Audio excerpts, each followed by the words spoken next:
Hello everyone. आज हम लोग स्टार्ट कर रहे हैं with third part of this chapter. Last part के अंदर हमने खत्म किया था प्राइस इलास्टिसिटी ऑफ डिमांड।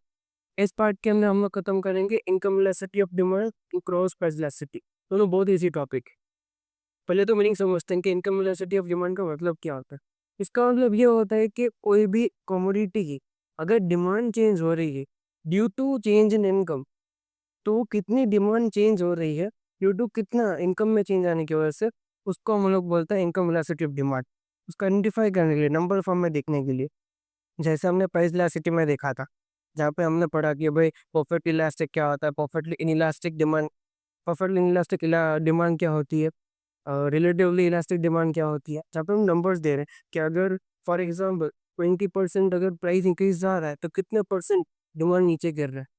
तो वही सब चीज़ें यहाँ पे हम देखने वाले हैं कि यहाँ पर अगर कोई इंडिविजुअल की इनकम बढ़ रही है या कम हो रही है, तो एक स्पेसिफिक कमोडिटी पे उसका क्या इम्पैक्ट आएगा, उसके डिमांड पे से मूव करेंगे।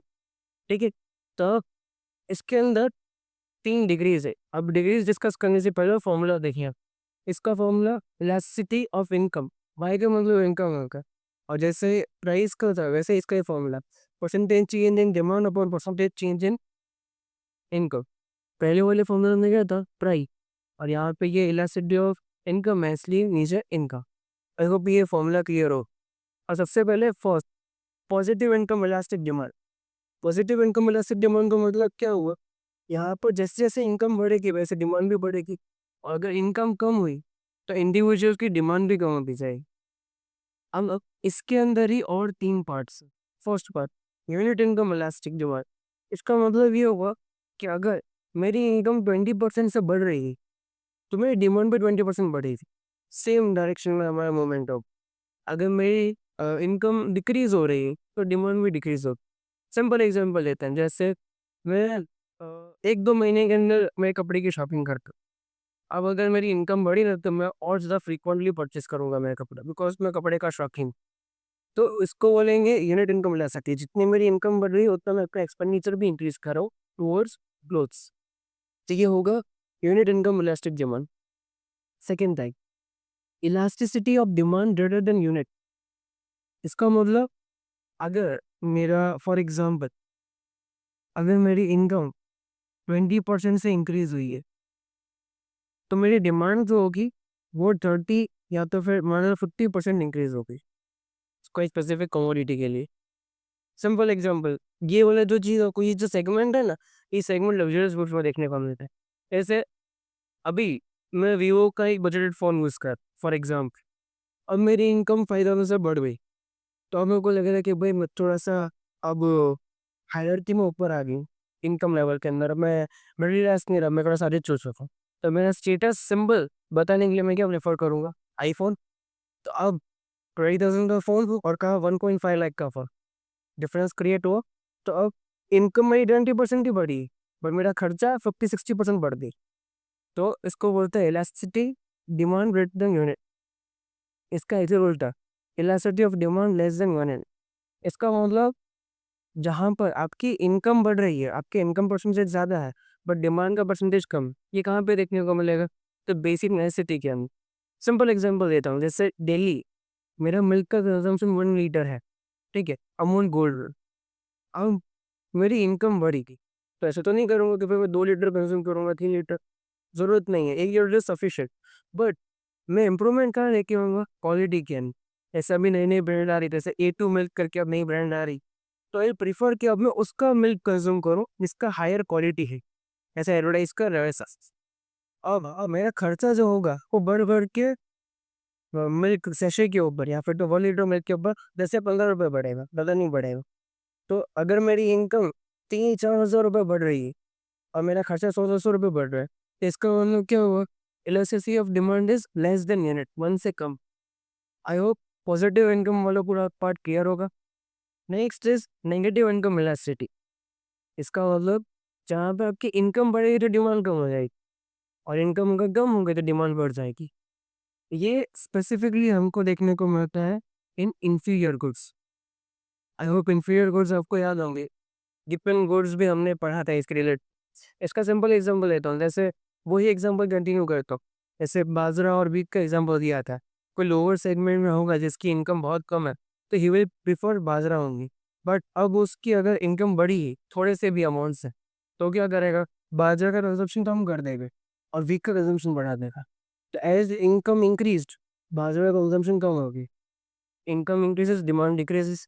अब वही इंसान की इनकम अगर गिर गई ना, तो वीक का कंजम्पशन ही छोड़ देगा, वो बोलेगा मैं सिर्फ और सिर्फ बाजरा ही कंज्यूम करूंगा। तो as income decreases, demand increases. I hope ये वाला क्लियर होगा, और ये इन्फीरियर बोर्ड्स के अंदर देखने को मिलता है specifically. Next is zero income elastic demand. ये बहुत ईजी है। ये देखने को मिलता है हमको इन लो प्राइस गुड्स। जिन गुड्स की प्राइसिंग बहुत कम होती है या फिर तो उनका प्राइस बहुत कम होता है, उन गुड्स के अंदर हमको ये वाला देखने को मिलता है इलास्टिसिटी। जीरो इनकम इलास्टिसिटी के अंदर इनकम बढ़े या कम हो, डिमांड में कोई भी चेंज नहीं आएगा, demand will be constant. Simple example, जैसे स्केपियर पेन है, अगर मेरी इनकम बढ़ गई तो मैं क्या सेपरेट पेन और ज़्यादा खरीदूंगा, जितनी मेरी रिक्वायरमेंट है मैं उतना ही परचेस करूँगा। जैसे मैच बॉक्स है, अब मैच बॉक्स के अंदर मेरी इनकम बढ़ी तो ज़्यादा मैच बॉक्स खरीदूंगा, सेम रहेगी। तो इसके अंदर इनकम बढ़े कम उसका कोई रोल ही नहीं है, डिमांड विल बी कांस्टेंट, तो उसको बोलते हैं हम लोग zero income elastic demand. With this ये टॉपिक खत्म होता है। नेक्स्ट हम लोग कर रहे हैं cross price elasticity of demand. Cross price elasticity समझने के लिए पहले हम उसका फैक्टर जानते हैं। जैसे मैंने आपको बताया था इलास्टिसिटी के अंदर कि जितने भी आप लोग इलास्टिसिटी ऑफ डिमांड पढ़ोगी, वो सबके सब फैक्टर्स ही, जो फैक्टर्स डिमांड को अफेक्ट करता है उसकी इलास्टिसिटी पढ़ते हैं कि भाई अगर ये फैक्टर में चेंज हुआ तो कितना डिमांड पे चेंज आएगी। तो cross price elasticity of demand, ये जो फैक्टर है ना, आपके टेक्स्ट बुक के अंदर ऐसे डिटर्मिनेंट्स दिए हुए हैं कि भाई कौन से फैक्टर्स डिमांड को अफेक्ट करते हैं। तो ये प्राइस ऑफ रिलेटेड गुड्स वाला फैक्टर है। अगर याद हो तो हमने प्राइस ऑफ रिलेटेड गुड्स के अंदर दो चीज़ें पढ़ी थी, सब्स्टिट्यूट गुड्स और कॉम्प्लीमेंट्री गुड्स।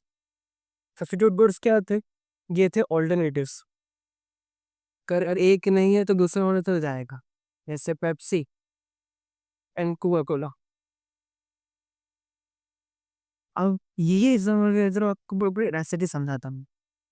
अब ये यूनिवर्सिटी का कहना क्या है कि अगर एक गुड के प्राइस में कुछ चेंज आया तो सामने वाले की डिमांड क्या हो जाएगी। सिंपल एग्जांपल, जैसे हाइपोथेटिकल एग्जांपल दे रहे हैं कि अभी 20 रुपीज़ की दोनों की पेप्सी एंड कोका कोला की बॉटल आती है, ठीक है, 20 रुपीज़ एंड 500 ml, क्वांटिटी भी सेम है दोनों का, ठीक है। अब पेप्सी ने अपना प्राइस इंक्रीज किया टू ₹25। तब इसकी वजह से क्या होगा, कोको कोला की डिमांड ऑटोमेटिकली इंक्रीज हो जाएगी। क्यों? बिकॉज कोई भी रेस्टोरेंट कंज्यूमर होगा जिसका कोई टेस्ट का वायसनेस नहीं है, तो वो क्या सोचेगा कि भाई हमको प्रोडक्ट तो सेम मिल रही है, सेम क्वांटिटी मिल रही है, पर ये 25 का मिल रहा है, ये 20 का मिल रहा है, तो हमारी डिमांड हम शिफ्ट कर देंगे टुवर्ड्स कोको कोला। इसी को बोलते हैं क्रॉस प्राइस इलास्टिसिटी। एक प्रोडक्ट ने चेंज किया, दूसरे की डिमांड चेंज हो गई। एंड भाई साहब वर्ष ऑल्टर भी हो सकते हैं कि अगर इसने अगर अपना प्राइस इंक्रीज कर दिया, जैसे इसने अपना प्राइस 30 इंक्रीज किया, तो इसकी डिमांड पे इम्पैक्ट आएगा, अब इसकी डिमांड बढ़ जाएगी। एक का प्राइस इंक्रीज करना दूसरे की डिमांड को इंक्रीज कर देता है, या फिर तो एक अगर अपना प्राइस डिक्रीज कर देगा, दूसरे की डिमांड गायब हो जाएगी। आई होप ये समझ में आया होगा। एक और एग्जाम्पल रहता है कॉम्प्लीमेंट्री गुड्स के अंदर। कॉम्प्लीमेंट्री गुड्स में एग्जाम्पल लेते हैं पेट्रोल और कार का, ठीक है।